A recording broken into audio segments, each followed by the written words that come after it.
BioBalance Healthcast episode 216, Multiple Pathways to Women's Orgasm. BioBalance Healthcast features conversations about positive aging.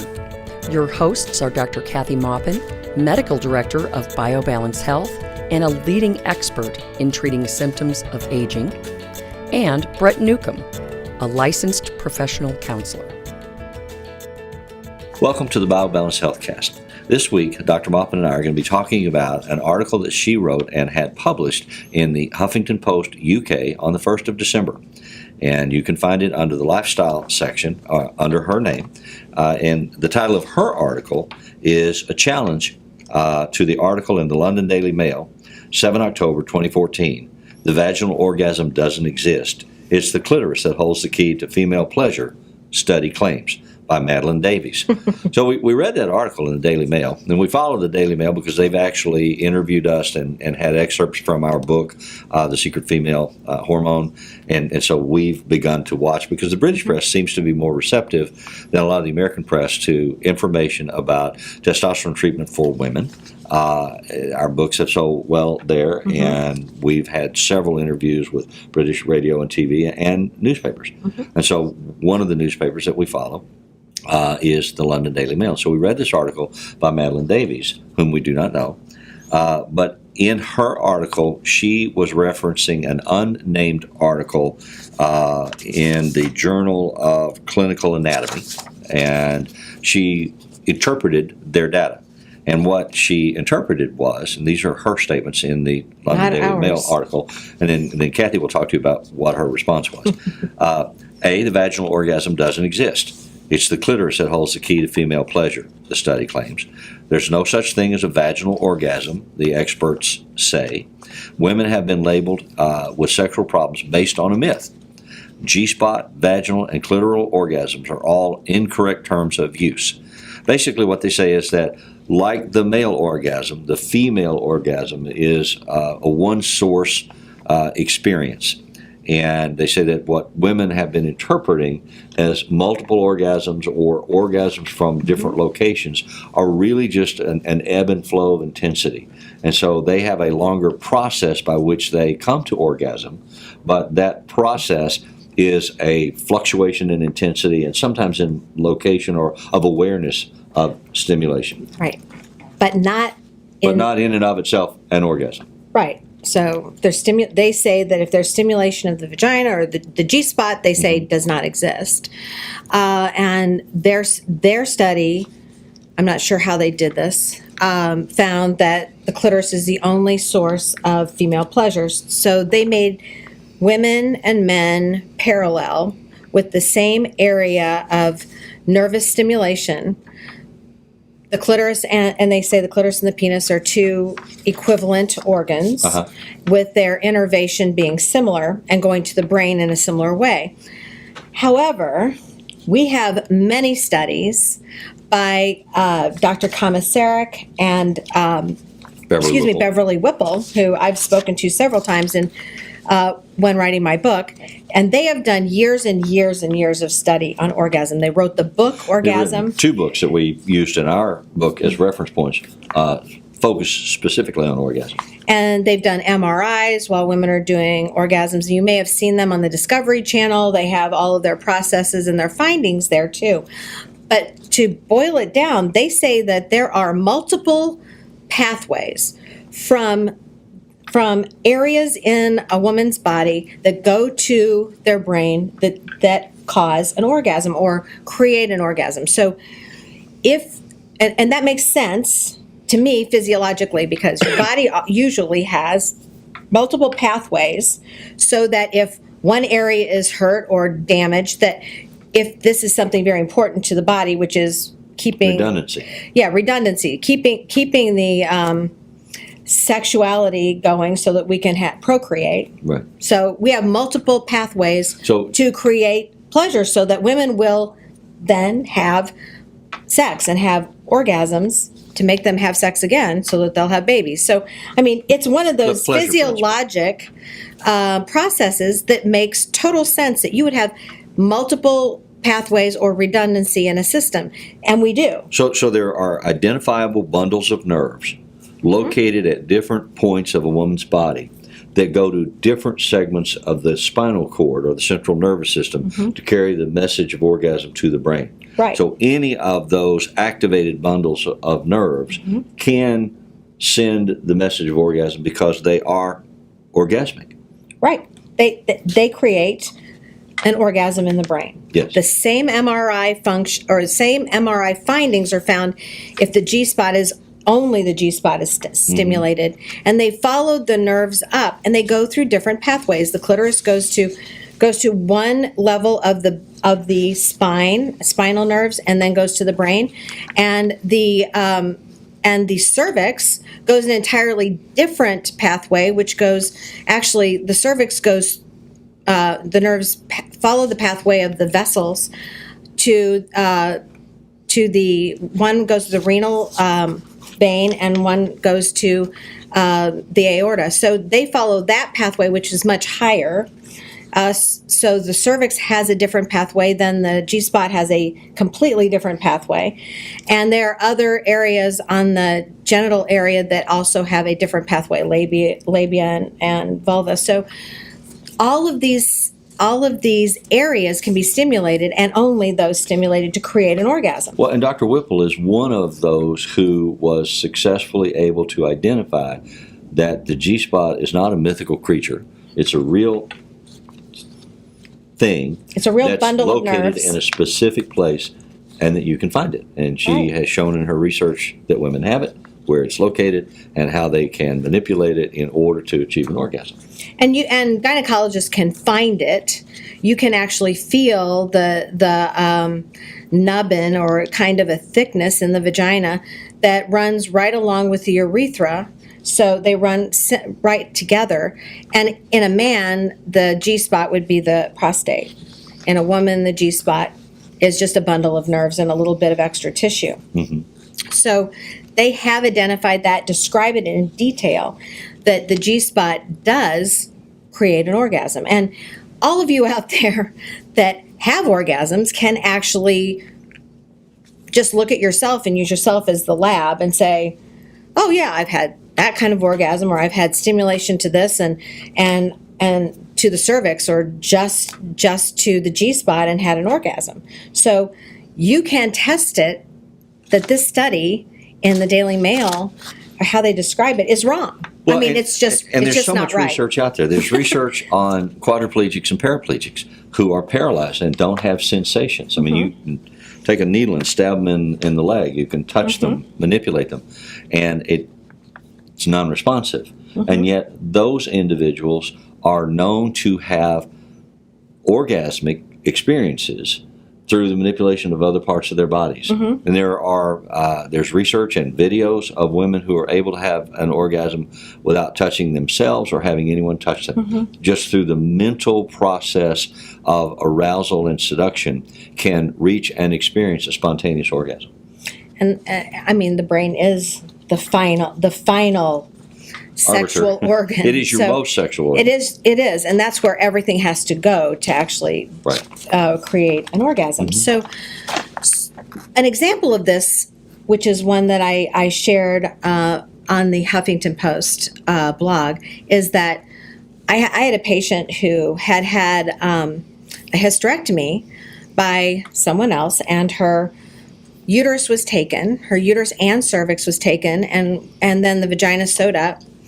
And but her ovaries were retained, and she had normal hormone levels. But after she became sexually active again, she said she lost her ability to have an orgasm. Well, that was very interesting to me, and I had to kind of research it and figure out what had happened. But in reality, that was because her cervix was gone, because that was her particular orgasm of choice, was when the phallus hits the cervix and moves it. That creates an orgasm in many women. And this was her favorite, or her only orgasm. So basically afterwards, we had to retrain her. She had to be retrained to have orgasms from other areas stimulation. And she did, but it took a long time. And it took the knowledge that, yes, that's gone, and also that we can retrain our bodies through these other pathways, which is very important. But after that, I never took another cervix out. Which is a controversial argument among gynecologists. Right. I took the uterus out, which Right. is the upper part. The cervix is attached to it, but I left the cervix so that my patients would not Lose that. experience a loss of vaginal, which they say doesn't exist, orgasms. Right. And they never did. After that, I had 10 years of doing hysterectomies, and that's how I did them, and no one ever lost their ability to have orgasms. But a lot of other gynecologists that you have spoken with say there's no need to take the extra time to preserve the cervix because the orgasms don't really come from there. And so there's no real benefit to spend that time to do that response. Well, that's a convenient way of thinking, but it takes less time to leave the cervix Does it? and take the uterus out than it does to take the cervix out. I did not know that. And therefore, I think their thinking is really, I don't want to deal with bleeding anymore. But if they did the hysterectomy and then carved out the lining of the cervix, which doesn't do anything to Right. orgasms, Right. the outside of the cervix, if this is the cervix, then the nerves come in from outside. Okay. So there's no reason that you need the lining of the uterus. So we just cored out the lining of the cervix, and then so there was a little nubbin and a cored out area. And when I had my hysterectomy, the last thing I said was, if you remove my cervix, I'll come back and kill you. Something equivalent might happen to you. Yeah. So I got to keep my cervix too. So, a question comes up. All these scientific research data points are out there. People read them. I'm not trained medically. I'm not trained as a physician. I don't know all of these things. So how do I know what to believe and what not to believe? And I remember when I was in college and taking courses in research, design, and statistics, one professor had a bulletin board posting on his wall that was there the entire semester, every single day that I went in there, and it said, figures never lie, but liars always figure. And his point to us was that as you learn how to do research, you learn how to understand research and understand some of the concepts of statistical manipulation of data. And so he said to us, there are certain points you should always consider when you look at research that makes any kind of claims, because you can always increase or decrease the base to make the results say what you want it to say, to make it be more or less significant. But in this case, I had the advantage of saying to myself, in areas of medicine that I practice, does this make any sense when compared to what my experience is? If my experience is that women have talked to me about all kinds of different orgasms and multiple orgasms and female ejaculation, and this says it's just the clitoris, then that can't possibly be true, because I have the Your own personal experience to know that. Now, a reader would say, I want a reader to go, does that ask these questions. equal me, Remember, there are always questions you should ask about any study. A, who's paying for the study? B, what are they looking for when they start the study? What are they trying to find out? C, what is their agenda? And D, how was their data selected and manipulated? And they should explain all of that in the article before they tell you the results of their research. This is what we were looking for. And they don't always tell you who paid for it. But they tell you, this is what we're trying to find out. This was our hypothesis. These were the test protocols we used. Here's the data we got. Here's the statistics you can look at. Even if you don't understand it, should be there. Well, there's governmental studies that individuals have some kind of reason to bring to the government and try to get payment to do these studies, and it may not even be an agenda of the governing body, whether it be Great Britain or the U.S., but it may be a certain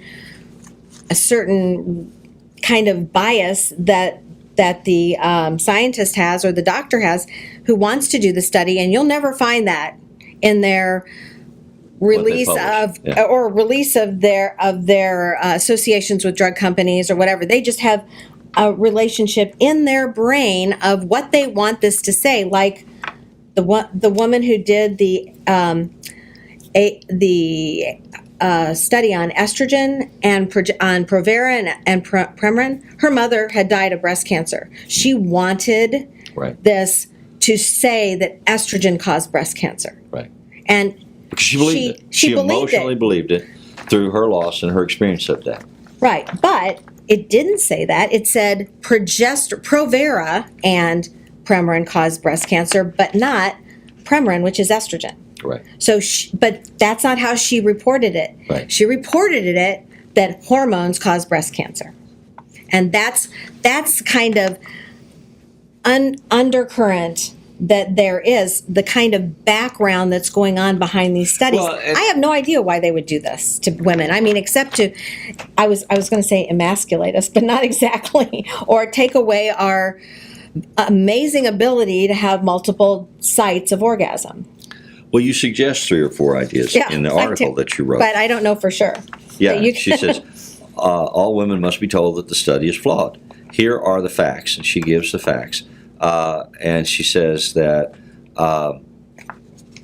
it could be. Okay. I wonder, here, let me quote you exactly. I wonder what this study is in service of, and several ideas occur to me. It could be merely an effort by men to distort the truth that women are more capable of a wide range of orgasmic experiences than men. And that's possible. It could be a case of true bias, where a preconceived idea is being affirmed irrespective of the information, the data. And it could be an effort in service of eliminating the option for a woman to complain about the loss of orgasmic capacity and the experience of sexual dysfunction, which would then allow them to receive government and insurance payments for treatments. So it could be a way to reduce the cost to the government and the insurance company. The first to go are usually women's services. And then finally, it could be an attempt to perpetuate the myth extant among medical researchers for years that women are just men with hormones, that you can't afford to have differentiation because they're all the same. And we've done a podcast on this as well. For many years, the ability to do research on women was restricted by standard medical protocols because women might be pregnant, might get pregnant, it might impact the fetus, and nobody wanted to take those risks. And because, absent those risks, and in our podcast we quoted the reference source for this, and I'm not remembering it today, but one of the physicians said, women are just men with hormones, and that's inconvenient. So men are cleaner to do the research on. Yeah, well, you guys have hormones too, but they don't really think about that. And it does change the research. A high testosterone level, a low testosterone level, no testosterone level does change the research, but they don't want to think about that in men. So it's a way of cutting costs and only figuring out what men need. And then just kind of shaping it for us by, we're going to cut the dose because they're littler than we are or whatever. Another way to think about it too, Kathy, and you didn't say this, but as it's occurred to me as we're talking, when I was in sales years ago and I had to approach a corporation or a government entity to try to sell the product that I was selling, I frequently encountered the story or the response that I'm on a regimented budget. I have to buy the lowest price equitable product that I can find. So if we're going to buy your product, then either A, it has to be the lowest priced one out there, which it wasn't, or B, you have to be able to identify unique ingredients that make it important to have this one as opposed to all the others. That is the standard that we have to go by. And so part of my job in sales was to manipulate the data to say ours can do this much, where the others only do this much, and that's a 10% improvement, and so you have a 10% savings, and blah, blah, blah. So if I could give the sales pitch that said mine's better than theirs, then and could give them data points, then they could justify it to their budget. Then how would that people. apply to this? Well, how would that apply? I mean, if there are people that are saying this treatment, this medicine, this response, this way of looking at it is better because we sell something that does that, then they could say, But here, they're not selling anything. They're just saying women taking don't away all suffer the information that we have learned in the last 25 years. They're taking away our power. well, but it goes it's- to your argument about That just is- infuriates me, obviously. It does, and it goes to your argument about maybe there's some nefarious purpose here. If we deny the whole concept that women have sexual dysfunctions in this area, then Because we you don't can't have a to sexual. pay for any if you don't have treatments or medicine. sexual function, I mean, we take a cervix out, and then you don't have orgasms, then we don't have to pay for that because, of course, that Yes, doesn't exist. And that's what I'm saying. So they So can make that that's argument. and that would save them so much money. But we spend that money they saved on ED treatment. So who are those men going to have sex with? That's all I have. That's my only question. I mean, who are they going to have sex Younger with? women. That's true, and that's kind of. That's another conversation. That's another for another inconvenient day. truth. Yeah, another inconvenient truth. That's right. But I just want the women out there to remember that you have the best research vehicle in the world, and that is your own body. And if this does not ring true to you, when you read an article like this, don't let it hamper your self-esteem or your search for belief help. about yourself. Don't say, "Oh well, that's the way it is." Right. Just Be an informed have consumer. you have to you have to believe in yourself and believe that what you're feeling is true, and then get help to fix what you think is wrong. Yeah. And that is much more valuable than any study. So if you want to read this article, you can go to the Huffington Post UK. When you pull up Huffington Post on the website, over on the top left-hand side, it says U.S. edition. It has a little arrow. If you click on that, all the other possible editions drop down. Click on the UK, go to the lifestyle, and then search for Dr. Kathy Maupin as a blogger. And her article will come up. Thank you very much for listening. Email your questions or comments to podcast@biobalancehealth.com. You can find the BioBalance Healthcast on iTunes and on YouTube. For more information about bioidentical hormone pellet therapy and other reverse aging solutions, visit biobalancehealth.com or call 314-993-0963. You can find Dr. Maupin on Twitter @Dr. Kathy Maupin and on Facebook at facebook.com/biobalancehealth. Find Brett Newcomb at brettnewcomb.com.